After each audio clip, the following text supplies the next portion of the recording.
Kegiatannya apa aja? Baik, seluruhnya rekan-rekan teman-teman saat ini bahwa saya merupakan koordinator wilayah Pendakian Nasional Kabupaten Sukabumi. Hari ini kami melaksanakan rapat sinkronisasi data penerima manfaat di wilayah Kecamatan Cicurug dengan Bapak Bincang. Adapun tujuan dan maksud kami melaksanakan program sinkronisasi pemerataan ini dalam dasar melaksanakan surat keputusan Kabadan nomor 3 tahun 2025 dan juga SK Kabadan terbaru nomor 401.1 tentang sinkronisasi penerima manfaat yang diatur oleh PGN melalui koordinator kecamatan dan juga kepala SPG. Saya lihat di Cicurug ini sudah ada 13 SPG sudah berjalan aktif dan juga ada satu yang sedang menunggu SK Kepala Dapur dan juga ada 4 SPG yang sedang melakukan renovasi atau persiapan. Dengan potensi total di Cicurug ini dengan ada nanti kemungkinan 20 SPG itu di 45.000 penerima manfaat dari mulai tingkat ibu hamil menyusui balita, PAUD kelas 1 sampai dengan tingkat sekolah SMA pesantren dan juga tenaga pengajar, staf sekolah, dan itu sudah masuk ke aturan presiden nomor 115. Peraturan presiden itu bahwa guru, tenaga pengajar, staf sekolah itu masuk di penerima manfaat makan Oke, juga gratis. Untuk teknis pembagian kuotanya sendiri penerimaan manfaat seperti apa kan? Sekarang ada sekitar 13 nih yang sudah berjalan. Nah, sementara kan setahu kami dari 13 ini yang sudah berjalan mungkin hampir semua penerimaan manfaat itu sudah tercover oleh SPPG yang ada. Nah, ketika ada yang baru lagi nanti tambahan menjadi 20, ada pengurangan pembagiannya nanti gimana? Jadi gini, peraturan presiden nomor 115 itu SPG mandiri atau SPG aglomerasi itu penerima manfaatnya minimal 1.000, maksimal 3.000. Jadi ketika nanti ada titik baru yang sudah terdaftar, sudah renovasi, apakah ini akan berubah? Nanti tentu, karena minimal 1.000, maksimal 3.000. Sekarang sudah merata tuh rata-rata masih di angka 3.000, bahkan lebih. Ada yang masih 3.000 lebih, itu kenapa? Karena dapur yang baru belum running, sehingga yang di atas 3.000 ini masih mengcover oleh SPG lama, dikapar dulu, setelah ada dapur baru dikasihkan, sehingga SPG yang berjalan pada nantinya tidak melebihi 3.000. Pak tadi menyinggung tentang penanggung jawab MBG yang ada di sekolah. Itu katanya mendapatkan insentif. Itu insentifnya bisa dijelaskan secara apa, secara rincinya Pak? Jadi gini, sesuai dengan aturan baru di Kabadan ada insentif untuk PIC sekolah. PIC ya. Diatur di situ yang di bawah 100, yang di atas 100, yang di bawah 100 25.000 ya. Yang di atas 100 itu 30.000. Terus berjenjang sampai per bulan? Per hari ya. Termasuk pada pesantren juga. Sampai nanti yang siswanya di atas 500 beda lagi. Jadi yang di bawah 100 itu 25.000, yang di atas 100 sampai 100 itu dengan 30.000 per hari. Tergantung siswa banyaknya Pak ya. Tergantung siswa banyaknya. Melalui SPPG atau dari dapur?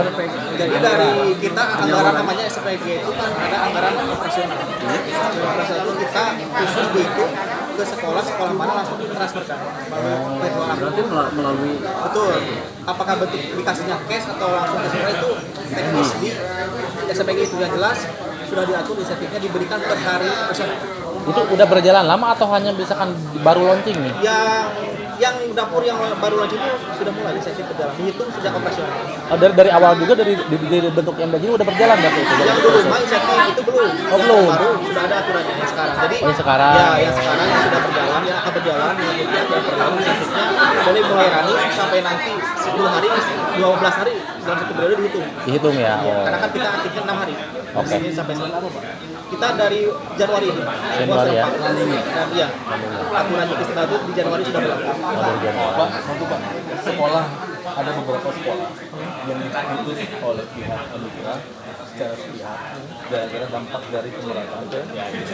Apa Pak solusinya Pak? Solusi jadi gini, sedangkan Ibu Nini wakil BGN itu menegaskan beberapa waktu lalu untuk tidak putus dalam sisi asupan gizi itu.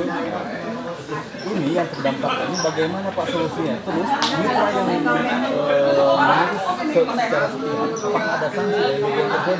Baik, kami sampaikan tadi sudah kami sepakati bahwa sekarang ini di Cicurug kita cek sekolah mana yang kemarin seperti pendidikan dulu akan dikirim lagi oleh dapur yang lama.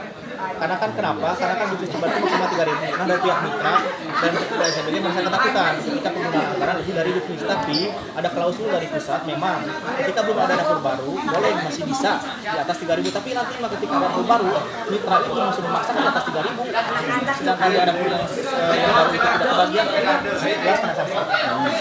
Pak, secara teknis ketika misalkan tadi perpindahan ya dari dapur baru misalnya diputus oleh dapur yang lama. Nah, secara teknis apakah sekolah berhak memilih sendiri dapur mau di dapur yang mana dia? Kita yang mengatur, merekomendasikan sekolah sesuai dengan aturan wilayah. Jarak juga. Jadi bukan hak, sekolah nggak punya hak buat memilih. Enggak, dari kita berdua. Tapi ketika nanti ada menu yang memang tidak sesuai dengan tidak apa yang sekolah mendapatkan pelayanan kurang baik, justru itu melaporkan langsung ke kami. Kami akan evaluasi. Apakah nanti dipindah atau seperti apa? Yang jelas itu dari kami sendiri yang akan memutuskan. Oke, siap. Betul. Satu lagi Pak, kemarin kan sempat libur ke sekolah tuh. Nah, kebanyakan, soalnya anak saya juga kan masih sekolah SD. Nah, kebanyakan tidak di suplai. Seperti suplai itu pas masuk sekolahnya aja gitu kan. Tapi sebelumnya itu tidak diberikan Pak. Itu gimana sih Pak? Memang Itu diakumulasi atau gimana atau gitu misalkan maksudnya? enggak. Waktu itu memang kita ajaran tahun baru itu libur total. Karena apa? Anggaran dari negara juga kan waktu itu kita tarik dulu. Baru dimulai lagi setelah tanggal 8 masuk sekolah. Betul. Waktu itu memang dari anggaran dari negaranya karena kan Memang tidak ada ya? pergantian baru ya. Tahun pergantian tahun Tahun, ya. anggaran baru juga Perubahan mungkin. lagi APBN kan baru disahkan. Oh, siap. Oke.